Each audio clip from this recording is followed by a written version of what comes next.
Waiting for this to go live. There we go. Okay. That's right. That's it. Okay, it says 2 people are watching, and all right. So Israeli elections part 2, and why we should care.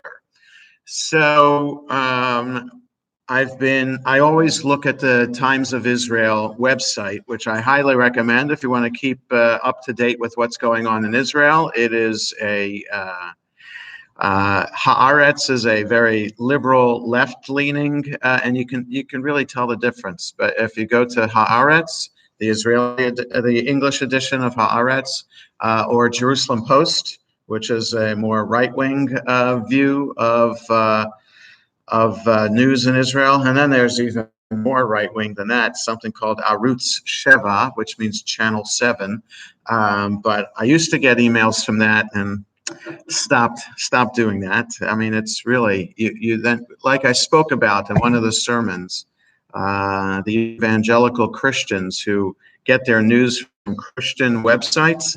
I mean, that's what like Arutz Sheva is like, the Channel 7. It's like getting news from an ultra-Orthodox religious website. So you think about that. What? Oh, even worse. Yes, that's right. So, you wonder then, really, is that as a rabbi, I'm supposed to be giving the news and people would come to me to get the news? For me, that doesn't make sense. But in the ultra-Orthodox world, that does make sense because they would go to the rabbi to ask questions and advice about anything that you wouldn't think of. Like you go to the rabbi to find out where to invest your money.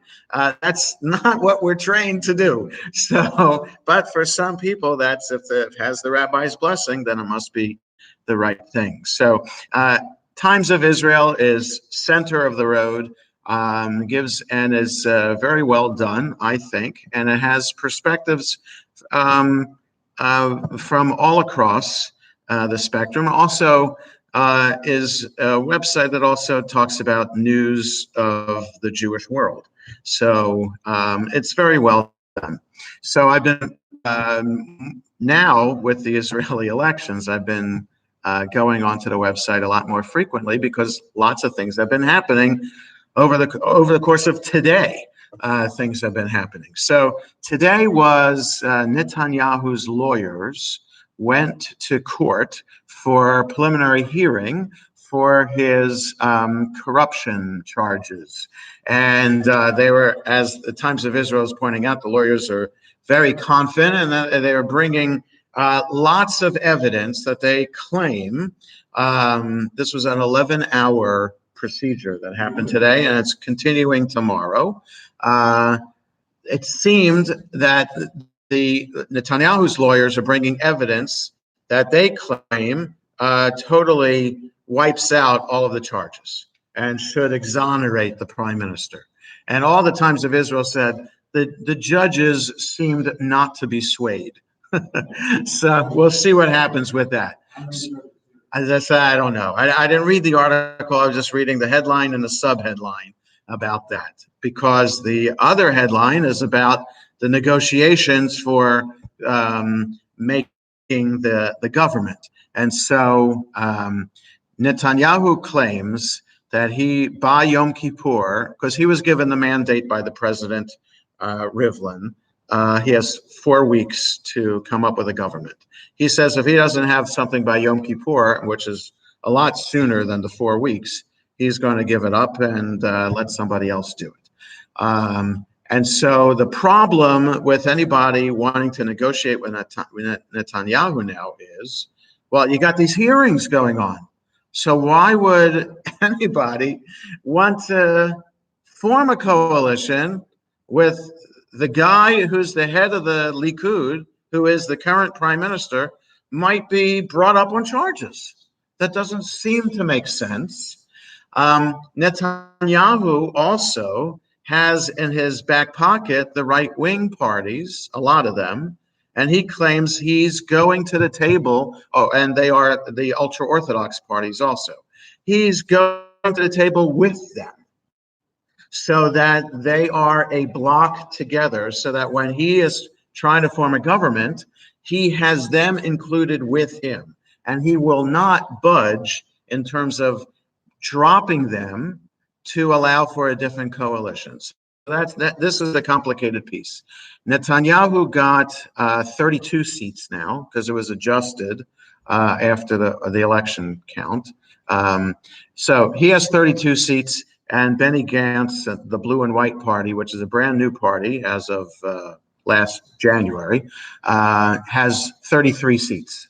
So you'd think that Gantz should have been the one to have been asked to form a government. The problem is, who would be in a coalition with him? So he has the Labor Party, which used to be the party in Israel, is now just a shell of itself. There's Meretz, which is a secular left of labor.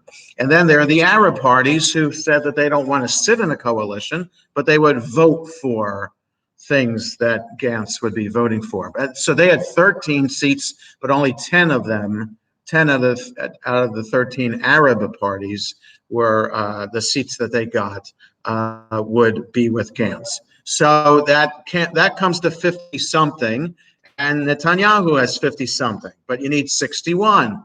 So that leaves Lieberman as the one to be the kingmaker. And Lieberman still says, and this was like a breaking news when I was checking it this afternoon, because Lieberman is meeting with Netanyahu tomorrow while Netanyahu's lawyers are in court, and then he's going to be meeting with Gantz. And Lieberman has said out loud today that he will not be in a government with ultra-Orthodox parties. So that would be, and he wants there to be a unity government of just Likud, 31 seats, Benny, 32 seats, Gantz, 33 seats. That makes 65. That'd be great if the two of them come together. And Lieberman has, what, 8 or 9? Something like that. Super majority. They don't have to worry about anybody else. And that's what Lieberman wants, because he represents the Russians, the Russian immigrants who are not particularly religious themselves. You know, just think about their background in Russia. Russian Jews were brought up with no religion at all. It was forbidden. And so when people, this is before, I was a teenager when USY in Philadelphia always had the Simchat Torah rally in front of the art museum. That was one of the, several rallies that would go to correspond to the Soviet Jews who would be rallying on Simchat Torah in St. Petersburg or Moscow. But there were people who would travel to Russia clandestinely, bringing prayer books and other things like that, and taking not their lives in their hands, but risking arrest if they were caught with these material that they're bringing to the Soviet Jews, and the Soviet Jews themselves risking severe punishment for being caught getting that stuff. So, the Russian Jews are coming without any Jewish background. They don't have a very pleasant encounter with the chief rabbinate, who had to determine whether they were really Jewish or not, and force them to convert if they wanted to be considered Jewish. So all that, there's bad taste in the mouth of the Russian Jews, let alone other Jews in Israel, because of the chief rabbinate. So Lieberman is standing true to his word, apparently today, saying that he will not sit in a government that would have ultra-Orthodox parties as part of the coalition government. So then that leaves Netanyahu in a bind, either drop them or not be part of the government. But there's also the other kicker, is that trying to convince Likud that maybe since they still haven't won the election, part one they lost, part two they lost, maybe they should drop Netanyahu as their party head, pick somebody else, and then form a government. And then they wouldn't be bound by any agreements that Netanyahu made with any other party to form a coalition. That Likud could then, without Netanyahu, form a government with Benny Gantz's party. And they wouldn't even need Lieberman. Just do the two of them together. They have 60. Well, without Netanyahu, they would have 64 seats, right? Netanyahu is one of those seats. Because when you vote in Israel, you're voting for a party, and based on the percentage of votes you get, that's how many seats in the Knesset you get. And each party has to have a list, and theoretically, a list of 120 people that would sit in the Knesset if they had that many people. So Netanyahu, always the head of the party, would be is the number one person on the list. So if Netanyahu's dropped, other people would move up the list, I guess. No, it would. I don't know. That's Likud would have to figure that out, and Netanyahu would have to agree to it, either to drop out altogether and just resign from Likud altogether and just be a citizen of Israel, who would then maybe be convicted. First, this is a preliminary hearing, so whether it's going to go to court to trial, whatever, just be like Ehud Olmert was before him, and other prime ministers of Israel who have gone to court for various things. He would just be another one like that, just as a citizen of Israel, not as a Knesset member or prime minister. So all of these together, all these factors together going in, and Benny Gantz also does not want to sit with, he has said he does not want to sit with Orthodox parties either. So it's all, so you have the Arab parties who have formed together a bloc, and they've gotten 13 seats. They've always, not always, they always have said that they would never be in a government of Israel. But they have supported usually the Labor government in the past because some governments have been more open to providing support for the Arab community.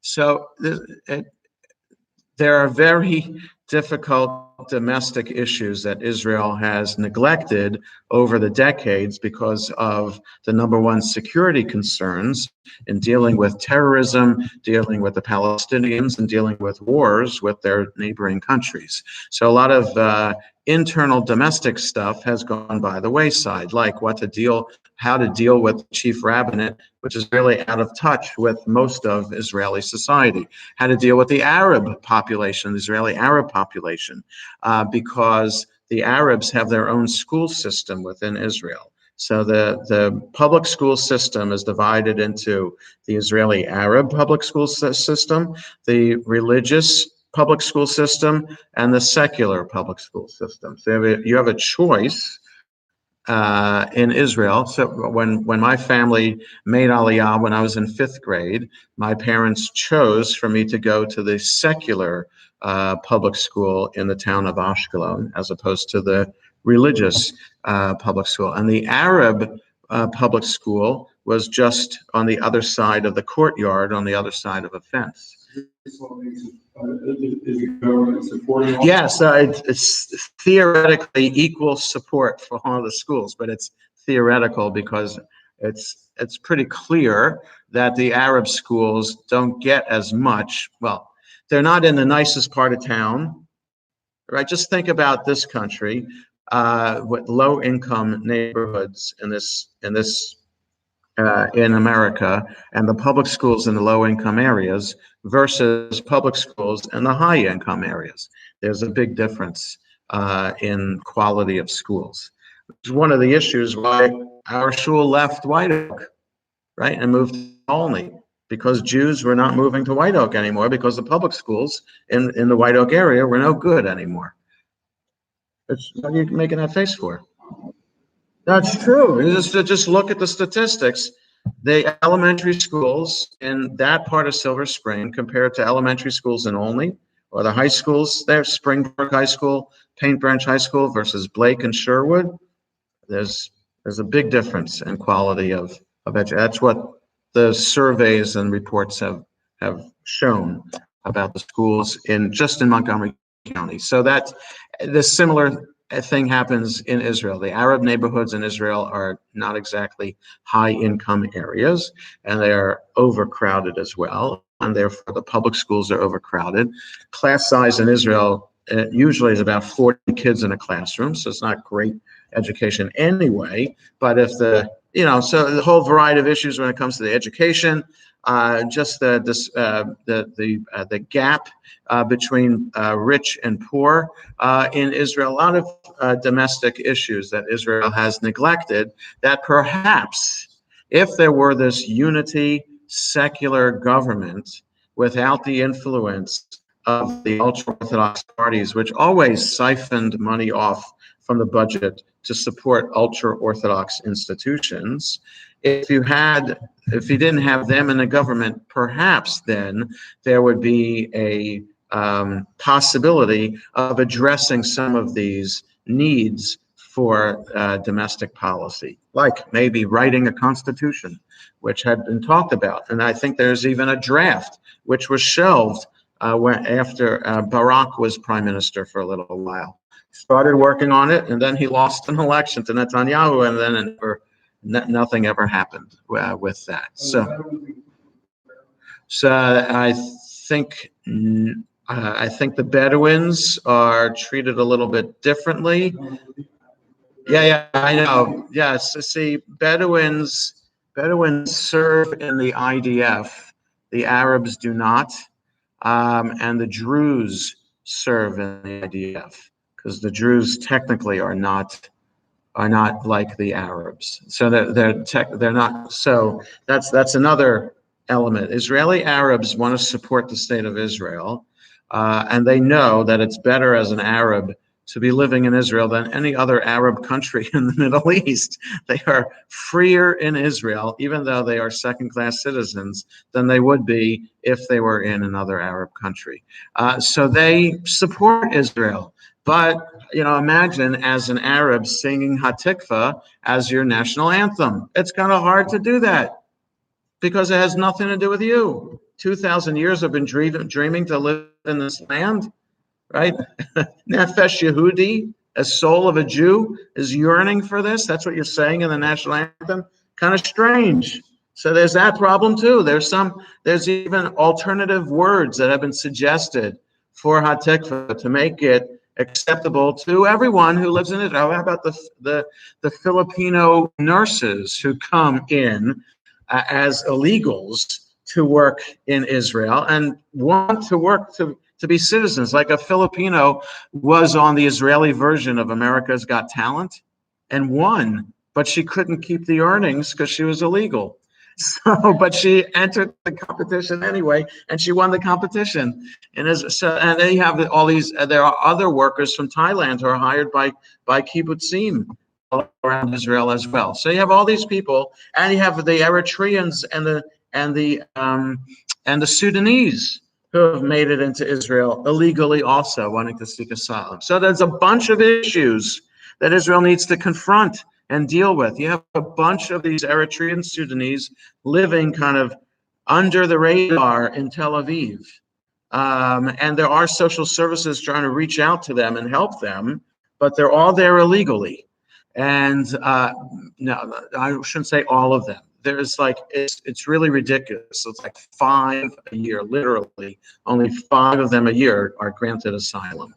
So there's a whole bunch of issues that Israel has really just neglected, and especially with the second round of elections, that the whole government has been in limbo for such a long time, and that perhaps if Netanyahu were to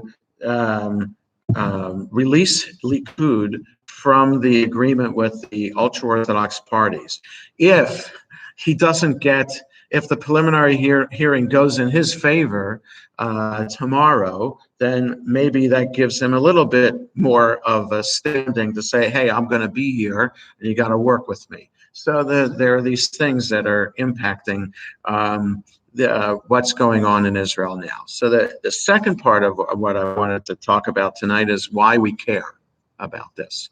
Okay, so everybody in this room cares about it because we we are committed Jewishly in a variety of ways. And so if we are committed Jewishly, then that means we're Zionist.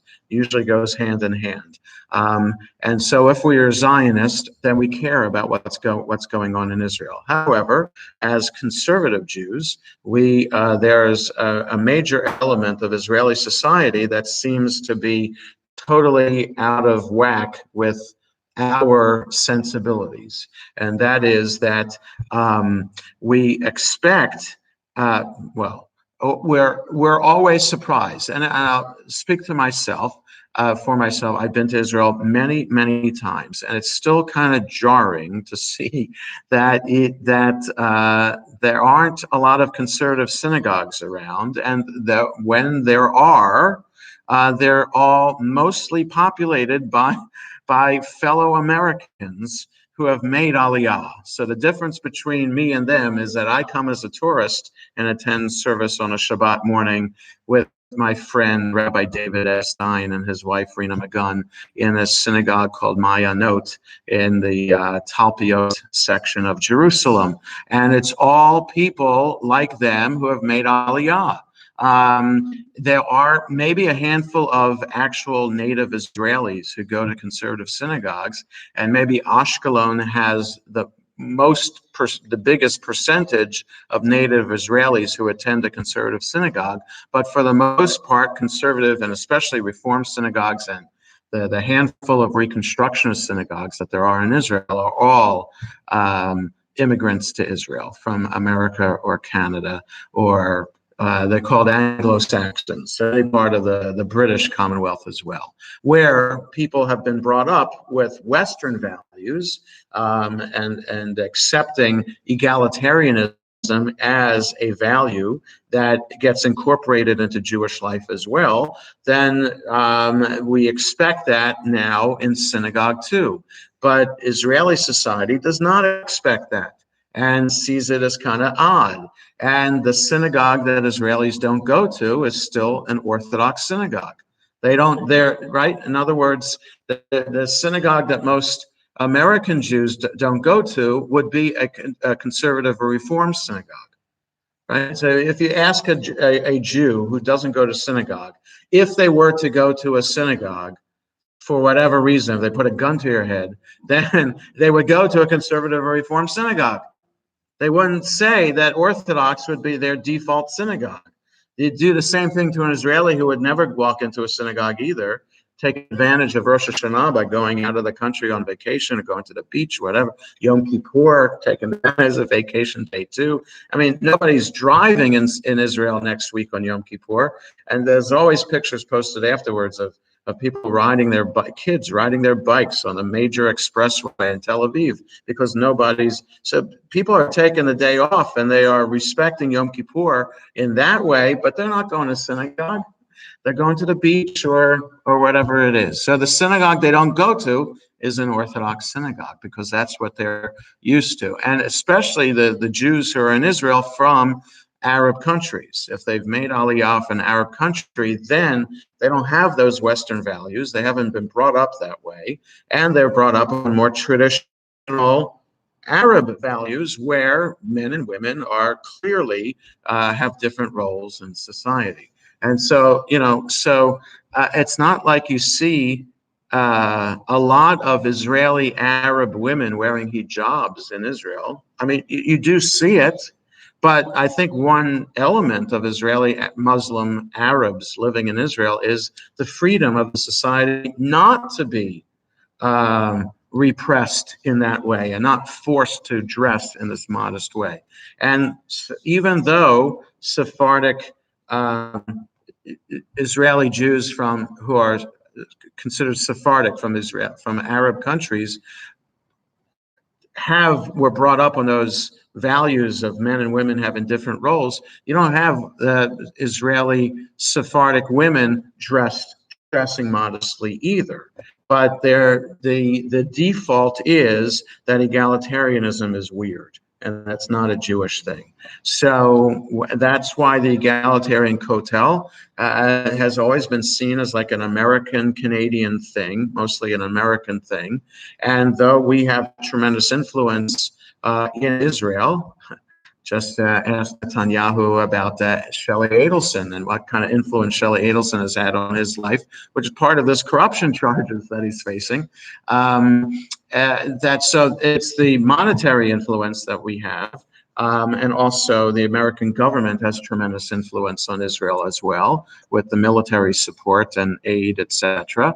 And so Netanyahu has felt that he's had to placate some of that diaspora base, but he realized that he doesn't have any support for it in Israel itself, and especially among the ultra-Orthodox parties that don't want to see anything egalitarian like that at the Kotel. So when I was there this summer, there's a big hole in the literal wall in the Kotel right there above the egalitarian section. A stone had fallen out. Now, part of the problem in repairing that is that the Muslim religious authority would say that a repair to the wall would be breaking the status quo, and you can't be doing that. It's interfering with the Muslim religious authorities' rights on that area. But another part of it is that the Israeli government doesn't care about the egalitarian Kotel.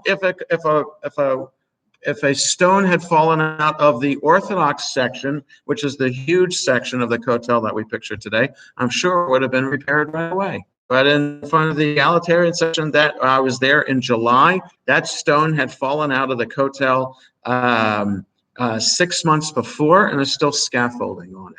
And I would bet that the scaffolding is still there. So it just shows that that religiously, a part of whether we care or not about Israel gets to, well, our religious sensibilities is part of our religious sensibility is egalitarianism. We don't see egalitarianism in the religious world in Israel. Why should we be connected that way? And the other part of it is politically, many in the American Jewish community feel a disconnect with Israel in terms of, if our Jewish values lead us to be progressive and liberal in our political perspective, then we could be further turned off by the Israeli government, which is not liberal and progressive in its policies.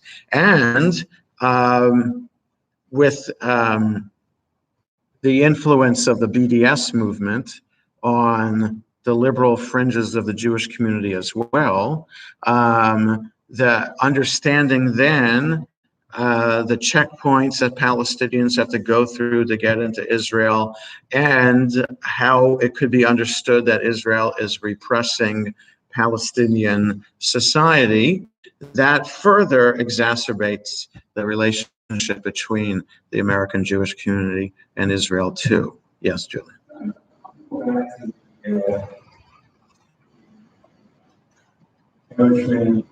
Yes, the Sudanese. Yes. Yes. How are they getting in? I would say walk. How have the Eritreans gotten into Israel? So a lot of them, I've heard stories from them, and of all the trips I've taken to Israel, especially studying in the Hartman program, other conferences I've been to, part of the what I've heard a couple of times from Eritreans who have come to speak to us rabbis. They've spoken about their journey to Israel. They're speaking in pretty fluent Hebrew. I've learned Hebrew all my life. Their Hebrew's a lot better than mine.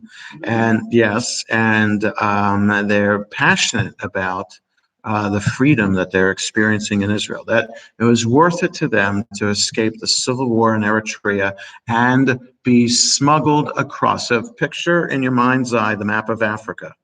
Okay, so if you picture where Egypt is, and then the Gulf of Suez leading to the Red Sea, and then you get the Horn of Africa. So where that horn is where Eritrea is.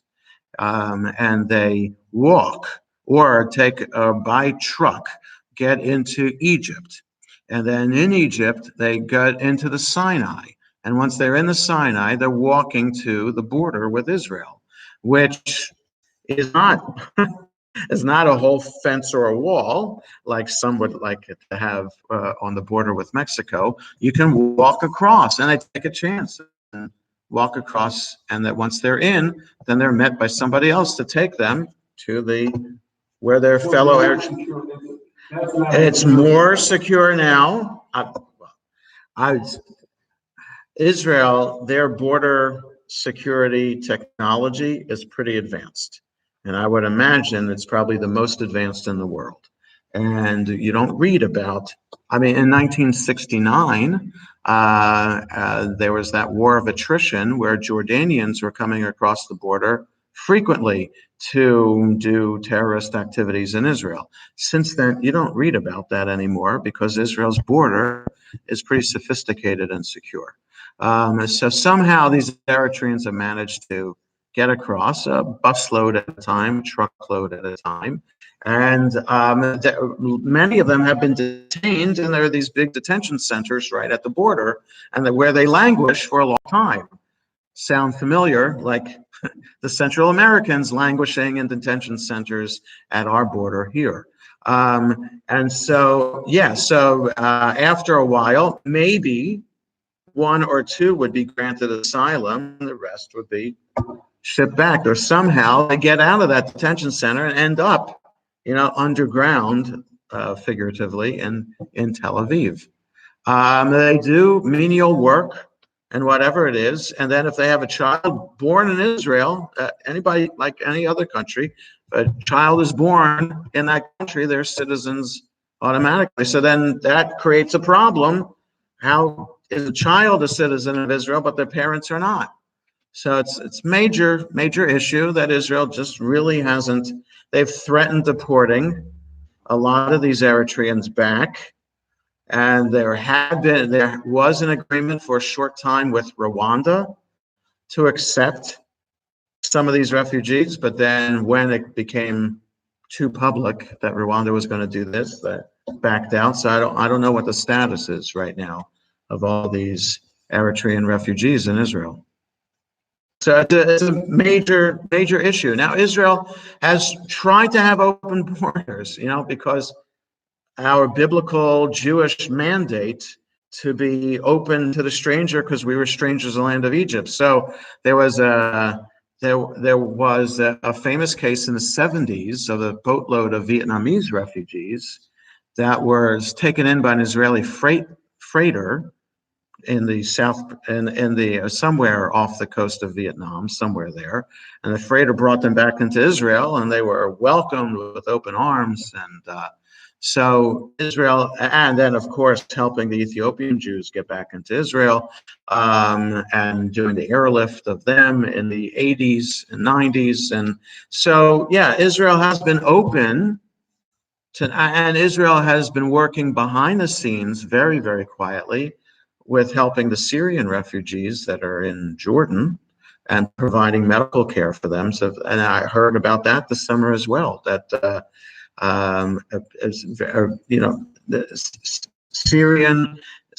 several Syrian families have been flown to Hadassah Hospital in Jerusalem for urgent medical care.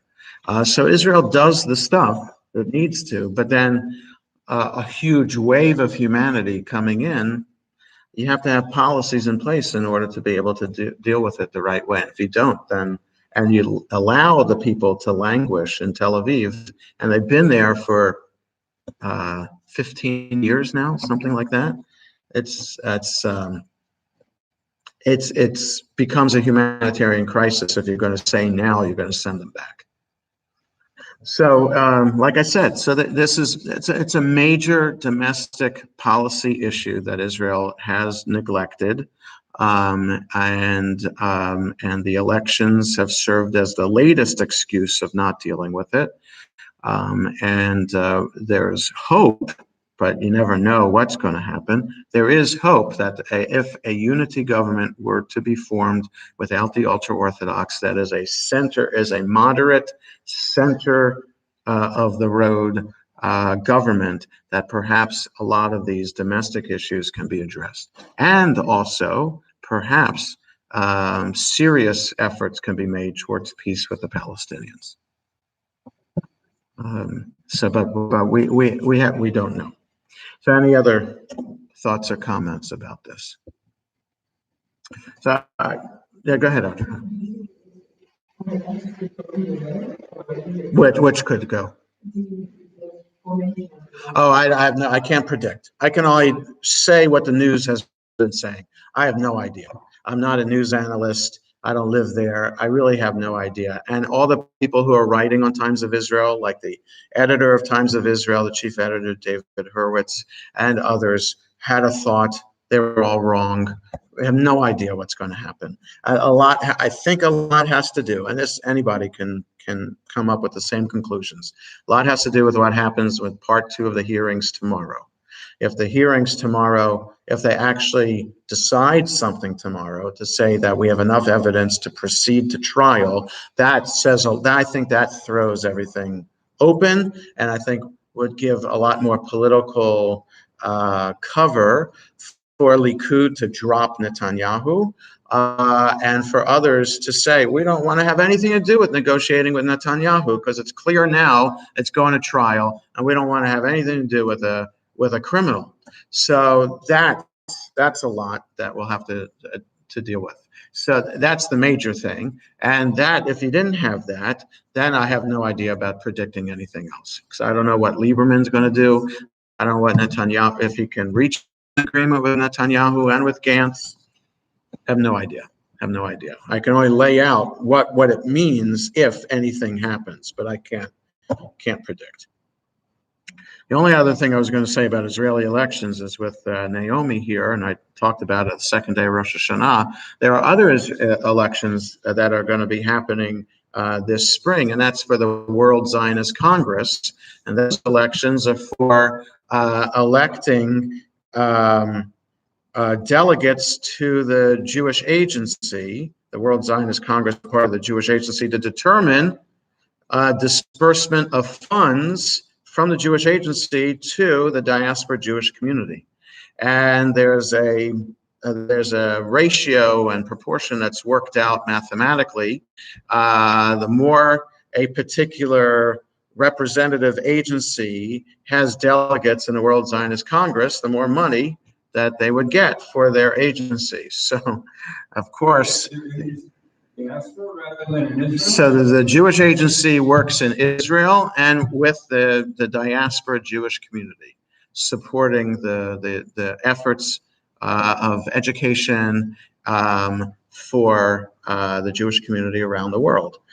What we summer camps throughout America and Canada, and also other parts of the world as well. That's a Jewish Agency effort, taking young Israelis to have them work in Jewish overnight camps to teach Israel.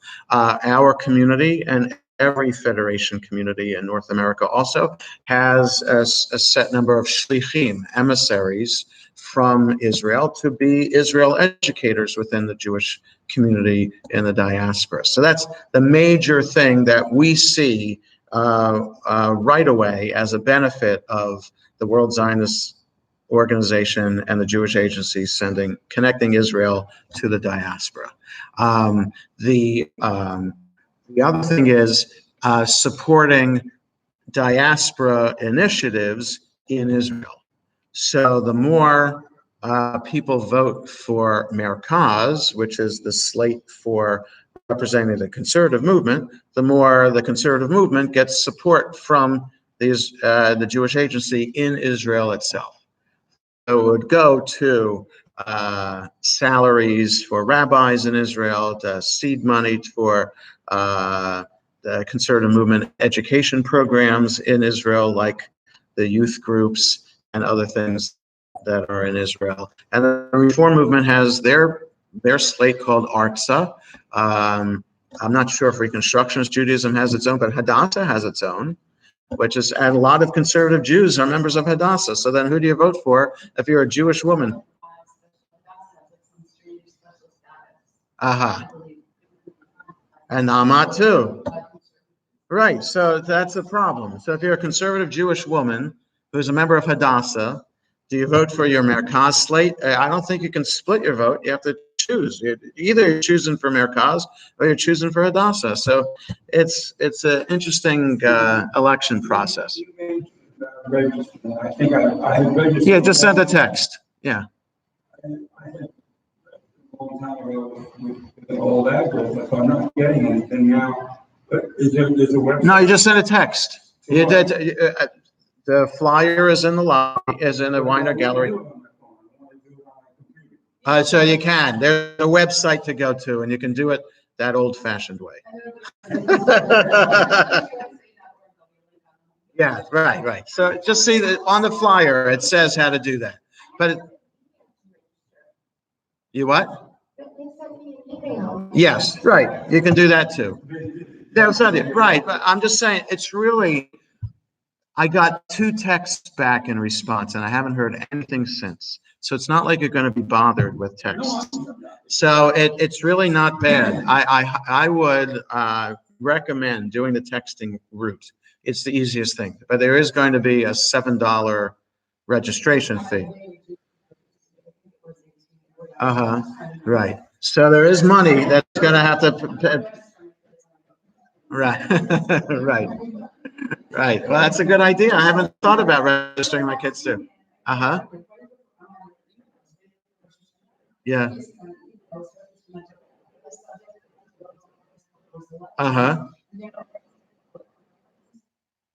Oh. Oh boy. Oh boy. Yes. So, the problem with these elections is that the bad side of the Jewish community comes out in this. And, like what Naomi is just saying, the Torah true, you got to vote for this way. Anyway, so as a good foot soldier of the conservative movement, I always say, vote Merkaz and then help Naomi become a delegate to the World Zionist Congress. So, any other questions or comments about this? So we'll see what happens in the days ahead. They're claiming something's going to happen before Yom Kippur. Perhaps something will happen and Netanyahu will drop out and then it'll be up to Gantz to form the government. So we'll see. Stay tuned. Have a good night. Yeah.